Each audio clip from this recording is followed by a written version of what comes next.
And now it's time for your headphones. To bylo anglicky, přátelé. Because next discussion panel with special name When Political Populism Destroys Culture will be in English. And we have special guests from Slovakia, Hungary and Poland. Ivana Rumanová, Marceli Sulecki a Genovéva Petrovits. Let me introduce you. Come here. Are you there? Great, here they come. And next moderator from Spotlight at Aktuálně.cz, Zuzana Tvarůžková. It's all yours.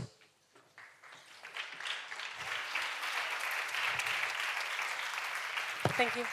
Dobré odpoledne. Tak, good afternoon to all of you. Please. Thank you for having me. Thank you for your presence and welcome to this event.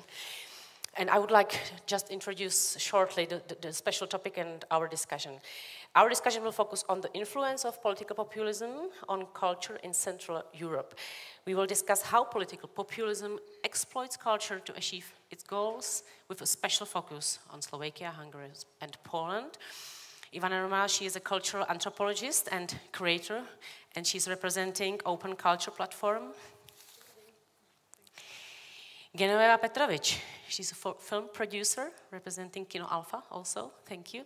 And Marceli Sulecki, he is a co-founder of Center for Inclusive Arts, Theatre 21. Thank you. So I have the first question for all of you, like, what are the consequences of the takeover of power by populist parties for the cultural scene? If you can describe what does political populism mean to you, to your work, to your independency, especially in the context of culture in the Central Europe. So please. It's a complex question. When you are asking what does it mean, the takeover of a populist political party, well, it doesn't happen from one day to another.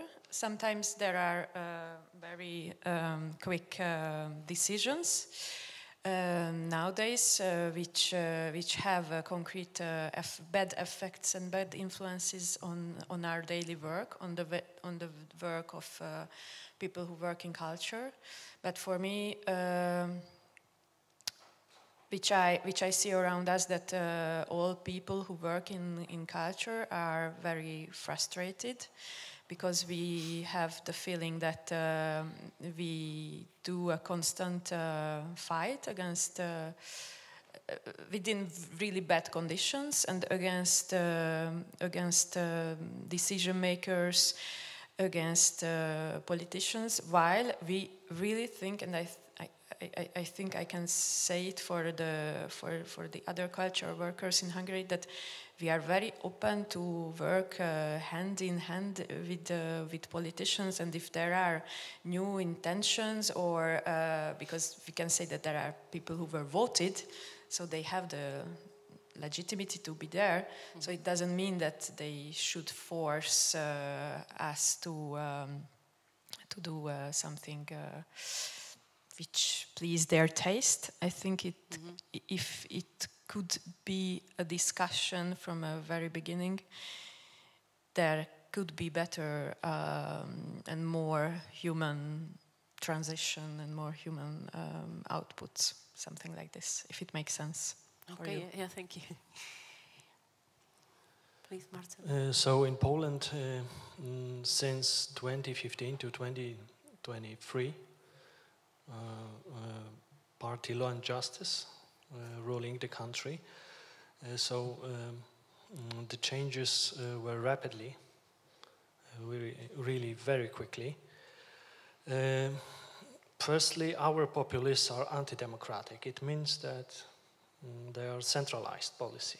So they want to be responsible for every decision. Mm-hmm. So it's closed. It's closing freedom of speech. They are trying to finance only this project which fits to template of values they believed. So you need to credit populists because culture is very important for them, but a special culture that it's create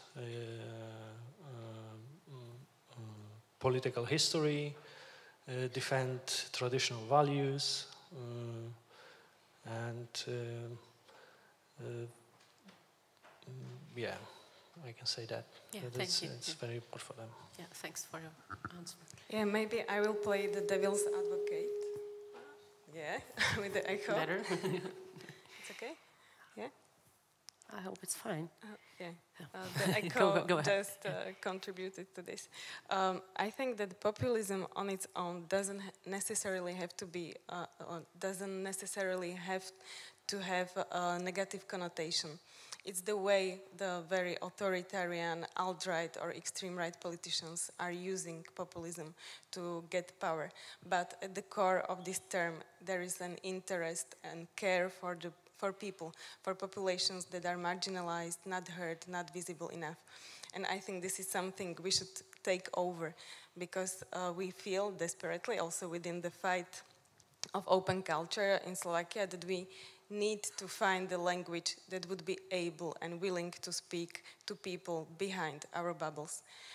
Otherwise, if we are not able to do it, we lose, because there will be only these very authoritarian and right-wing politics who will be willing to speak to certain people.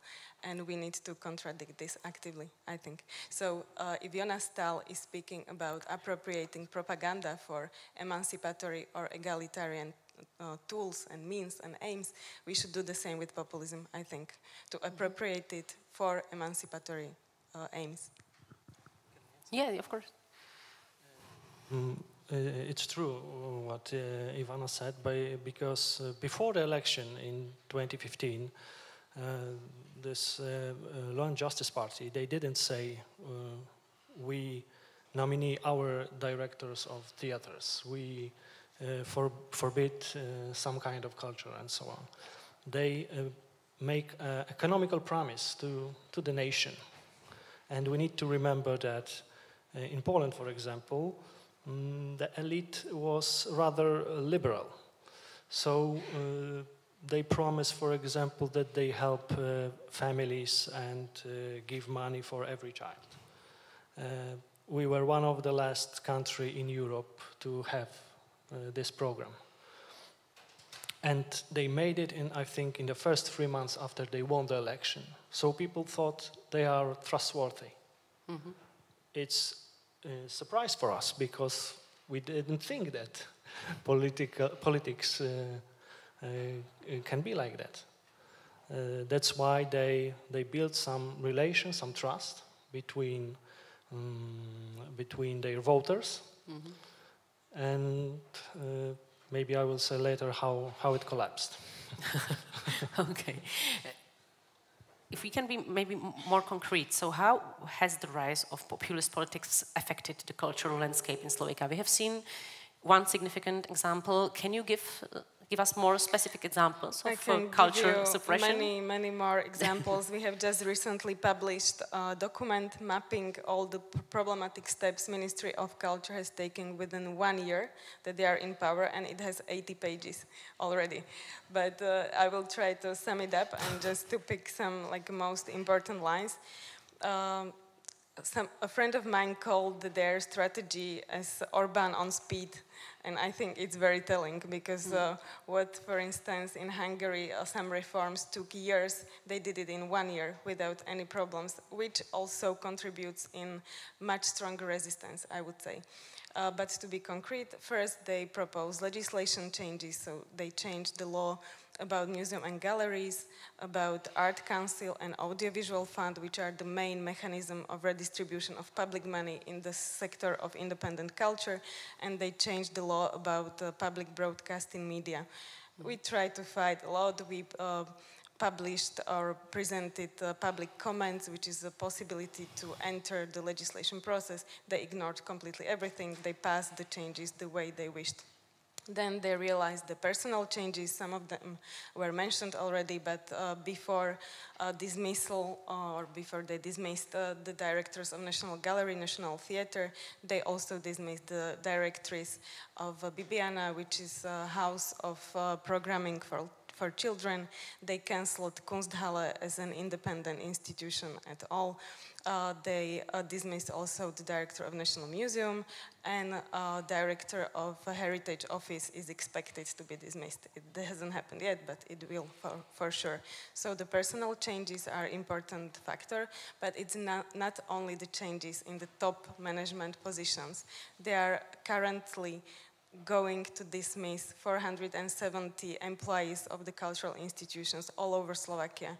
It means also regional galleries, regional museums. Really, it's not the question of Bratislava cafe bubble. It touches the culture in all its sector and media and all the regions of Slovakia.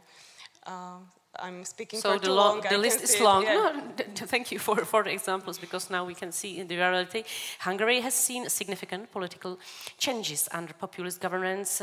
What specific consequences has this had on the film and the creative industries in your country? Please, Genovéva. I rather speak about my maybe my personal experience. Yeah, of course. Yeah. So I run a production company in Hungary, and I'm not. It's a small company. I work with young artists. I work with several ex-students from the University of Film and Theatre Arts, which has been demolished, we can say, by the government during COVID in 2020. It means demolishing a university. It doesn't mean that they demolished the building. It means that they took away the autonomy of the university. They created a foundation. When I say they, it means like government. Created a foundation. They put people who they trust to run the university, and so it meant that the autonomy of the university was not respected anymore. And students were and the former professors were trying to save the situation. They took over the building and they were protesting with so many people. They wanted to stop this process, but it went through. So it was not possible to stop it. And I work with one of the students who was part of the student. He's not a student anymore, but he was back then. So I work with a film director. He was one of the emblematic figure of the protests, and we were applying for financing at the Film Institute within a specific program designed for first-time filmmakers. It was, and it is still called Incubator Program. It's a scheme for first-time directors. And during our procedure, I don't go into technical details, but which happened that the project was green-lighted because it was like a separate procedure from the usual one. And an independent jury decided about the values of the project, so we were eligible to apply for production funding. And the next step was supposed to be this real application, and then we, instead of going through the usual application process, we received a letter from the Film Institute that they do not recommend us to apply. And we were really questioning, what does it mean you don't recommend us to apply? And how did you deal with it? I mean, actually, I was because we were three of us in this situation, and I was the only producer who sent an appeal, and I wanted to ask, what does it mean? Because it's not like forbidden or something like that. So they haven't answered before the deadline, so we still applied. And then they took the application. I'm in the secretary, and then he called me on the phone and told me that, okay, he took it, but actually they told him that he shouldn't. So he asks me now to withdraw it. And I'm like, why should I withdraw it? I mean, it's not in the rules.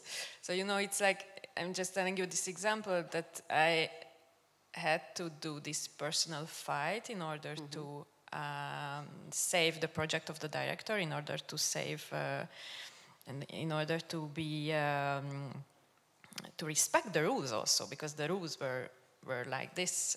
So it is since the whole procedure changed, and sadly for the bad, and now we still don't know how to go further, but we are now trying to raise other funding for saving the project. So you still have to struggle with the barriers and kind of obstacles during the project, during the process. That's how it works sometimes, like... Yes, very much. And unpredictable things can happen like this, that written rules are rewritten or decisions are withdrawn under unexplicable reasons, which is because everything can be explained. I mean, and at the end, I received an answer which was trying to defend their opinion, but it was a defense from their side, but not an answer to my question. So it is, and at the end you say that, okay, I have better things to do, and I want to devote my energy into proactively doing something, and in parallel I try to fight against a huge institution, but then it becomes ridiculous, because if I am the only person who is doing this, then it's not really efficient. So, which is really a problem in Hungary. I think that no real union or association of producers work. I'm talking about film producers. Work against the system. What does it mean working against the system? I mean lobbying, trying to make it more transparent. So there are so many things which are not working on the producer's side neither, and also things which don't work on the side of the institution. Thank you. Marceli, you talked about some effort which collapsed. Can you please describe more in details your experiences with the political pressure on your department? How have conditions changed? If you can compare these moments before 2024, 2023 and nowadays. So maybe I will give you some stories from the dark times. Let's go to the dark times, and hopefully we will get out. Normally the cultural policy is very formal. Artists doing their work, bureaucrats doing their work, and that's all. Sometimes if media write that something is controversial, the society wake up and do some demonstration, but nothing scary. But after 2015 was different, because it was like in an old style, you know. Firstly, they took over, the anti-democratic party, took over the TV. So it was a really strong message from the television. And they didn't respect the law. For example, we have a very big festival, theater festival in Poznań, Malta Festival. And the director of this Divadle talked about Frilic, and the Frilic was the reason why ministry say we don't do you a grant because we don't like him. He's dangerous. That was the only explanation. No. Just explanation was that we will not fund any events with him. It was after the performance in Powszechny Theatre and so on. But the few days before, the commission who gives scores, you know, because it's a program. If you have enough score, you receive a grant. They decided to give Malta Festival money. So Minister of Culture couldn't do it, but did it. And nobody say anything. There was no institution who could say that it was illegal, because they dismantled all the institutions very quickly. You know, we thought that we live in a democracy, that there are some checks and balances and so on, but it was a couple of years and the government could do anything. It was the same situation like in Slovakia with putting directors without any casting or something like this, and the people who really has no competencies became in charge of great institutions. For example, the director of National Gallery, Zachenta, told in one interview that for him the real art ended in the Renaissance. You know, it's shocked when you think about it, yeah. So they are trying to, you know, in a financial way, create a pressure on the institutions who were not, who didn't fit in their template of values. But it was not so easy, I think, because people try to build a resistance. And for example, in this Malta Festival case, people gathered funds on the internet collection, you know, 75,000 euro. And it was like a couple of days. Of course, if Ministry of Culture refused to finance some institutions or magazines or theaters, the local governments starting to support this institution, because we need to remember that populists doesn't rule in the cities. If you check all the biggest city in Poland, they are pro-democratics. So there is a difference. Maybe can you describe it more in details, like how the cultural organizations work outside the capitals and the main cities? Of course, it's harder. I think, from my experience, there is not too much relations between big cities and the small cities. I think that it's one of the age and the place of living is the major differences. And when you start to research who vote on which party, you will see that the age and the place of living is the most important here indicator. So I could talk really many hours about about the bad things, but there was an optimistic. This resistance was very optimistic that they aren't able to do anything what they want. Do you think? Sorry to interrupt you, but do you think that Poland has got some kind of special tradition of resistance into art environment, or? Not really. Maybe we think about us this way, but But it's not true. But, of course, our history has a very big influence on who we are today, because the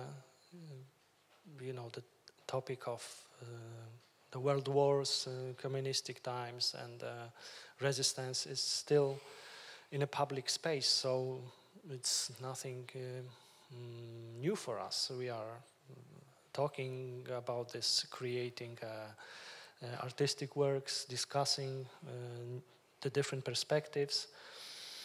So for sure, history has a big contribution, but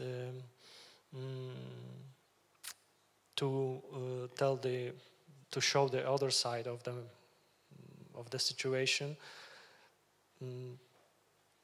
many people, many activists was very brave during that time, but also many people, work in fear. And we had small situation that once the organizers from one of the festival told us that they can't invite us. We had almost everything arranged, because they said that the Ministry of Culture decided this way, but there was anything written down, so that was called with information, but I'm really not sure if someone from the ministry called them. I think that they decided by their own to do that. Yeah. This is very present also in Hungary, self-censorship. Self-censorship, yeah. This is, I think this is one of the most threatening thing, because people are in fear and then they want to please to their bosses, to the people who are above them in the hierarchy. Yes, I just wanted to underline it because really thank you. And you wanted to talk about the better days. How did you went through all these dark times? So do you want to talk about it now or later? So we have big support from Warsaw City Council. We also receive funds from Ministry of Culture. So it wasn't like that we are a victim of their policy. It's a complex situation. Sometimes some cases were more important for the populists than other. For example, it was a great opening of Museum of the Second World War in Gdańsk. In this city, the Second World War started 1st of September 1939. And firstly, what they did after they started ruling the country, it was they changed the exhibition. They said it's not too Polish. It's not. Yeah, the perspective is too international. And it's bad. Of course. Ivana, thank you. Do you think, I would like to know your opinion, do you think that independent culture in Slovakia is undervalued in long term, or do you really feel some specific changes nowadays? If only independent culture as a sector is undervalued in the long term. It's also clear from the fact that the Slovak National Party got in the rule just 1 year ago, and they almost didn't make it. They got only like 5.6% of votes, so they are the weakest party, and of course they got the results that no one really wanted, that no one really cared for, which means culture and environmental protection. So I think this is a long-term problem, not only dealing with independent culture, but culture as a whole, as a sector. Yeah. Because I would like to know if you feel there is some kind of bad effect of populism, or if there is just a bad effect of populism nowadays, or if you had problems with, to maintain culture as a main topic in the past, or... The good thing about the current situation is that it really, really accelerated the will to organize and to hold together within the culture, but also between culture and other intrasectional alliances like environment or human rights organizations. So this is a very positive output of it. And yeah, culture is maybe more visible, more present in the media, but it doesn't change a thing. By the way, we have seen we all know you're a very specific Minister of Culture. How do you accept the fact that this lady, and I'm not talking about her dress, but I mean like her history and her roots, how do you accept that fact this lady can be such a powerful woman in the political environment? We don't really accept it. There have already been 2 online petitions that got almost to 100,000 signatures within less than 1 month asking her to resign, but they ignore it completely. But maybe it's good at this point to explain a little bit of her background and also of the background of the Slovak National Party, because it's not like extreme right party that it used to be, which I'm not saying is okay, but Slovak National Party used to be this very conservative, protectionist, Christian-like, xenophobic party, which is not okay at all, but they were using different methods and different strategies. The only person left from this old school right wing is the leader of the party, and in order to get to parliament, he made alliances with these alt-right parties. Which means they are using really different methods, different policies, as it was mentioned already, like threading, bossing, spreading unverified information or intentional lies. So this also requires different forms of resistance. And the minister herself, she used to be a moderator for one commercial TV channel. She got fired from there in 2016, I think, because of spreading some anti-migrant disinformation. And then she opened her career in one disinformational TV channel, internet TV channel, Slovan, and from there she got directly to the Ministry of Culture. So this is how the career is made. We don't accept it. As I said, there were already these 2 huge petitions. There are protests. I think many people, not only from the sphere of culture, express their disapproval of her. But yeah, she's still there. But also, it needs to be said that it's not her who is the most dangerous. It's the General Secretary, Machala, who does the real decisions and policy. So she's just a public figure. Thank you. Genovéva, we talked about censorship a little bit. Could you tell us some examples, or do you think that there are areas where filmmakers and artists have been really pressured or censored? Could you give us some examples, or have you ever heard about this problem? I don't think that it happens directly. I think, and I always tell also to my colleagues that self-censorship is much more present and much more dangerous to the contemporary art, and this is really a pity, I think. Also those who, because we have one National Film Institute, and I also do theater a bit, but I don't have enough experience within the theater landscape. I did some performances, and we raised money, and I know a bit how it works. But for films, I'm more in the daily routine.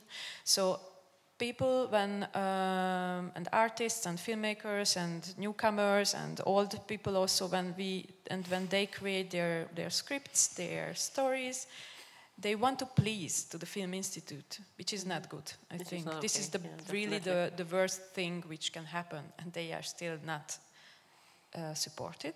So it just wasted time, and it leads things to a very unpleasant direction, because people are getting even more frustrated because they keep seeing that some projects are getting support.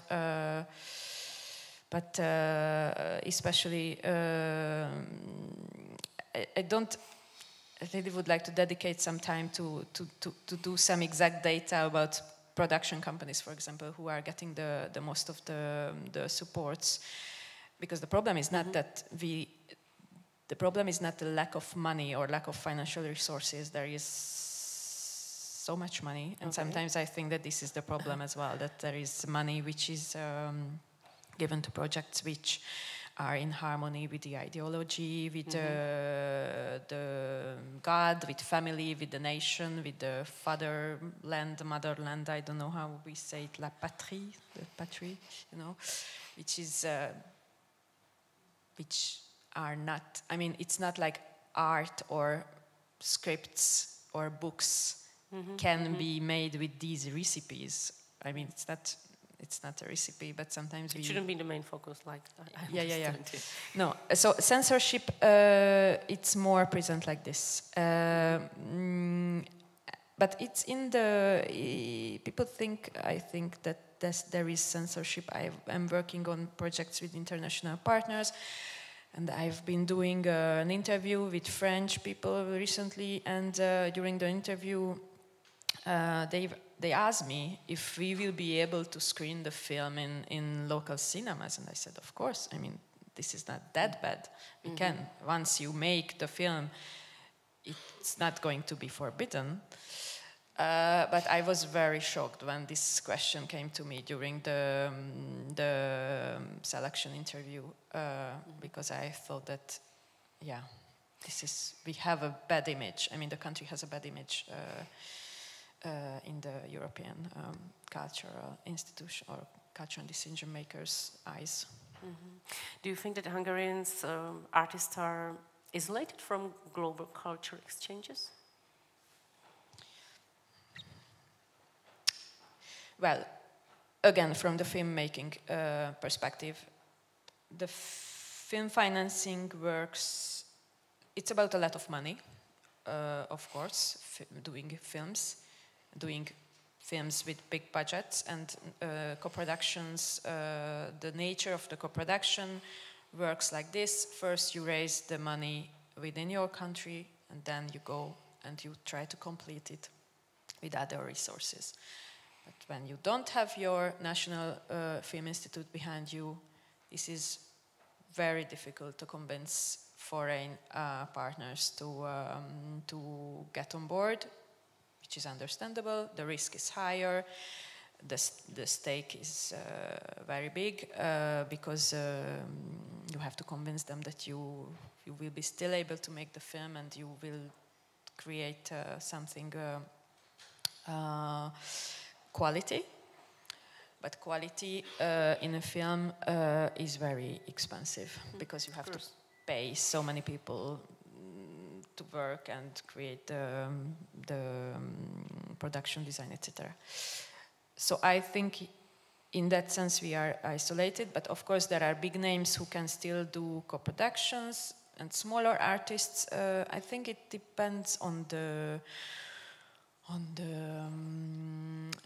talent itself, on the capacity of self-management, things like this. I don't think. Maybe also the Hungarian language doesn't really help.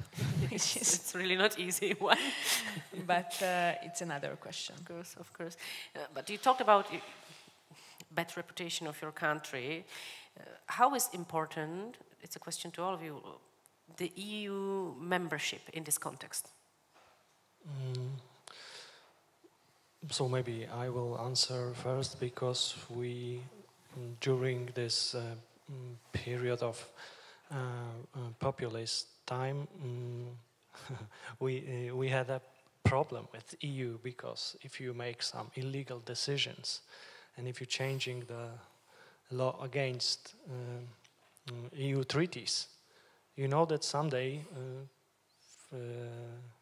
EU institutions will check, is everything okay? So we can say that the most important things for Law and Justice Party was this economical help to people, culture, education, of course, and modifications in the judiciary. Because if you are, autocrat, you need to have control on everything, and if you have independent judges, it's impossible. So you need to try to, they have tried to take over Supreme Court, Constitutional Tribunal, and so on. And they passed the bill in, I think, 2019. And after 4 years, the EU Judiciary Court, EU Court of Justice, said that it's against the EU law, and this bill take over a right to independent court for Polish citizens. But the destruction of judiciary system is so huge that we are 1 year after the election and it hasn't been solved still. I think that one case was about mine in the south of Poland, because Poland was charged by Czech Republic and the European Commission, because I think this coal mine was destructive to the environment in Czech Republic and so on. And the European Union said to us, you need to close that. Yeah. But and you said our populace said, no, because it's our country and here we are deciding what we do. So they are, Poland as a country was paying €1 million per day because they, didn't answer of this decision of European courts, but they didn't matter. This destruction is huge, and I think it will be possible to change the situation after the presidential election, because we still have the president who is not so democratic. Okay. Would you like to talk about it? Yeah, is it? Yeah, okay. Our government just came back from China when they visited the country as the official delegation, including Prime Minister, Minister of Culture, and other delegates. So for us, it's really reassuring. We are still a membership state of the European Union. But on the other hand, within this year, I think we realized to which extent we rely on some trust that people in power won't cross and some ethical norms when they are in power. But if they do it, you cannot really do anything about that. Because what they did so far in Ministry of Culture, it's quite brutal, but with some exceptions, they proceeded in accordance with law. So this makes you realize how fragile it is, because you just realize that, okay, if the people in power are there, they won't cross some ethical norms. But if they do it, there is not much things that you can do about that. There is one more chapter I would like to open, because populism can be not only connected with misinformation. How can misinformation threaten culture? How can affect it? Because we heard about some examples. How tricky could it be? So if somebody of you can... Thank you. Misinformation in Hungary, I think it was first present, as always, in media, and then in culture, less exposed, but yes, I think it is less present. But populism is present in culture, and I just wanted to also quote an example which came to my mind this morning, that last year there was in the National Museum the WordPress exhibition, which is like the big WordPress exhibition. And there was a photograph made by an American journalist, I think, and it was representing a gay community in the Philippines, a retreat home for all people in the Philippines. And the exhibition was already going on, and then one of the populist party, not Fidesz, but Mihazánk, the smaller one, politician asked for the resignation of the director of the National Museum, because for her it was unacceptable that a photograph representing a gay community, how it can be exposed in the National Museum. And it was really funny actually, because it created a huge interest for the exhibition. So lines were queuing because everybody then wanted to watch it. It's already cheap advertisement. Yes, very cheap. Then people were also trying to make the same thing for other cultural products. It was already and then we were really saying, like, come on, this is something incredible. And this is the moment when someone wants to, and it's somehow linked to disinformation or misinformation, because someone is using an artwork and trying to interpret it through the Hungarian context and say that it is inappropriate and it is against the Hungarian law and against the Hungarian values. And what is this thing doing in a national institution? It was incredible. And so, and also nowadays, maybe also you heard about it, I just really want to say this, like in libraries, since 1 year or so, I think there is a new rule that in libraries, books which are inappropriate because they are treating LGBTQ thematics or values against the right values has to be foiled in a plastic thing, because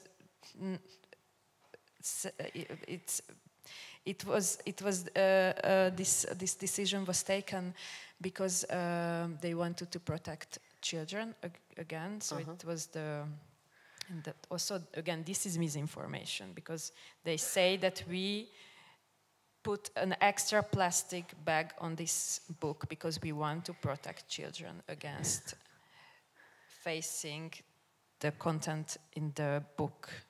And this is also a sort of censorship, but in a very creative way, crazy way. Yeah. So thank you. Unbelievable. How do you see the role and the power of misinformation in this context? Yeah, the propaganda is always misinformation. You know, in Poland, the formula, the term, the phrase they used was promotion of gender and LGBTQ ideology. And under this, they saw, a danger for Polish heritage. Yeah. So, what can I add? It's very similar what is happening. What was happening in our country, I think. The education was always also very important. So, for example, it's forbidden to non-governmental organizations which are doing some workshops about sexuality or tolerance and so on. It was almost forbidden to go into school. I think that this law finally wasn't approved,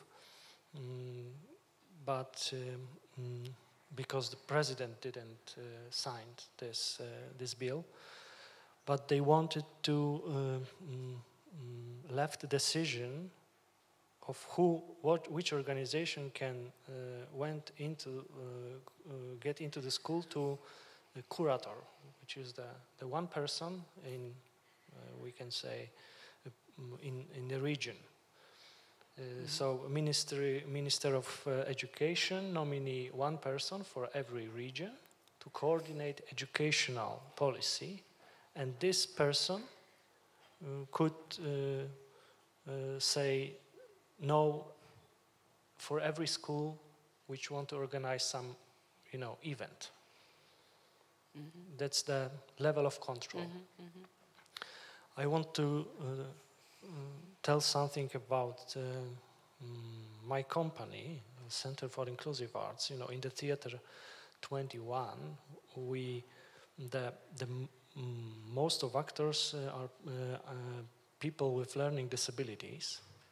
So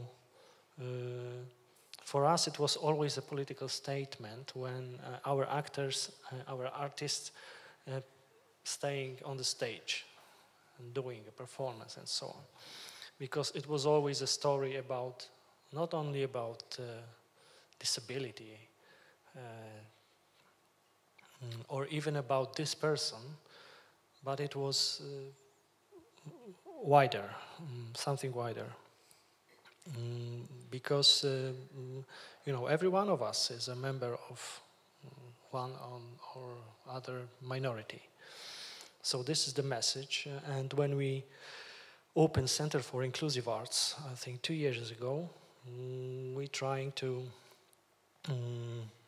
invite, to ask, to build cooperation with different groups. And it was also, we have even queer group of queer group who organize meetings in our space. But 2 years ago, when we start to build the program, we really thought that we should name this event National Queer Group, because if you put national there, it will be okay. It will be okay. It works. So. Ivanka, I would like to ask you if you can tell us, what do you think about the collaborations between cultural, non-profit organizations, how to empower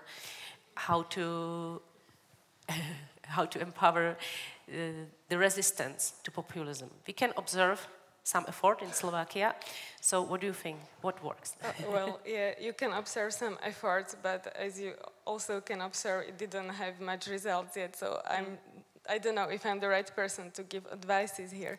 But I think the only chance... At least some hope. Ooh, even worse. So I think the only chance for us is really to build these intersectional alliances and show this fight in culture as being included in a wider fight for public goods and public sector, because we declared this a strike alert in September, but it's not only people working in culture, there are also medics who are in strike alerts. At that time, there were people working in a public domain who were on strike alert. So I think the basic or the most important thing to show is that culture, healthcare, education, environmental protection are the resorts who are based on care, and they are the basic pillars of public interest, and all these pillars are underneath under the government that proclaims itself being social democratic, which is not the case. It's the opposite. And if we are able to communicate this to their electorate, then there is some hope. But please be fast with that, because then people will be so tired at the end and frustrated and fed we up. are already.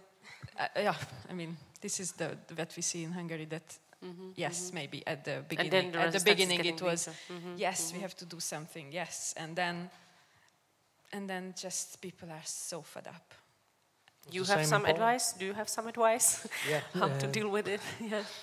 We had the same problem because in 2015, 2016, we had the big demonstration almost every month, I think. And after that, the hope was fade out very quickly, because we saw that the politicians are doing what they want, nothing is changing, and there is no hope. Then we need to remember that the Law and Justice won 6 elections in a row. They even won the elections they've lost because they were first, but the other parties gathered together more votes than Law and Justice, who won. What happened that they had to, stop ruling the country? They made a couple of mistakes, but the major one was that they tightened the anti-abortion law. And I think that in Warsaw, almost 1 million people were on the street. We can say that women vanish our government, really. After they changed this law, I think that 20% of their voters withdraw their support. So they collapsed from 40 to 30 points. So it was sure that they can rule the country. And this electorate, why they did this? Because it was not, we call it hard electorate, and you have some electorate who move from one party to another. And this was the soft electorate. They said that, okay, your economical bills was okay, you help the nation, but you break the status quo on the value field. And so it's enough. And the second case which I want to tell you, it's very funny because our populists are it's also very anti-immigrant party. And I think 1 month before the election there was a scandal because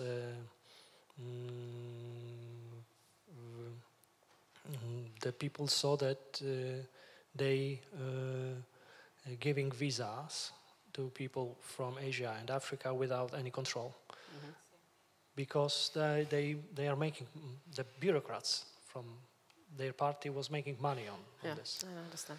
300,000 people without any research, thanks to them, come to Europe and so on, to Schengen, because nobody wants to come to Poland, but to the West. Yeah.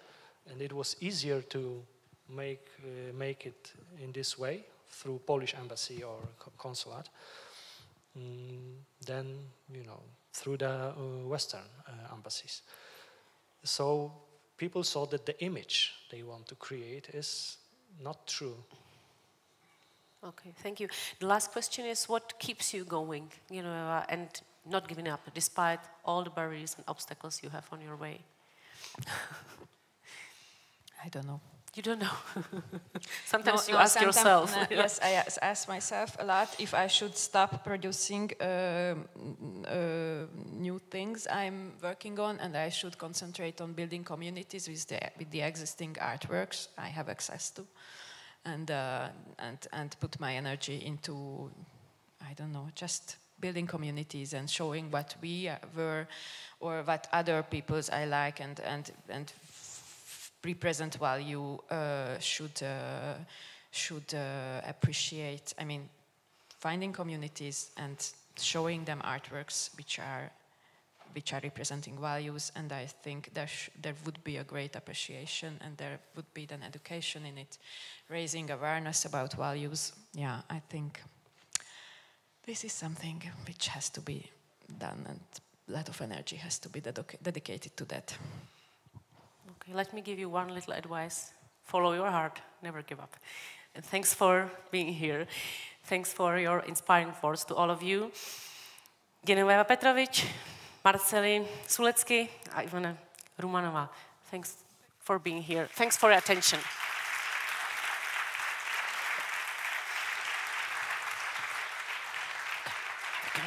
A Zuzana Tvarůžková své jméno neřekla, taky si zaslouží potlesk.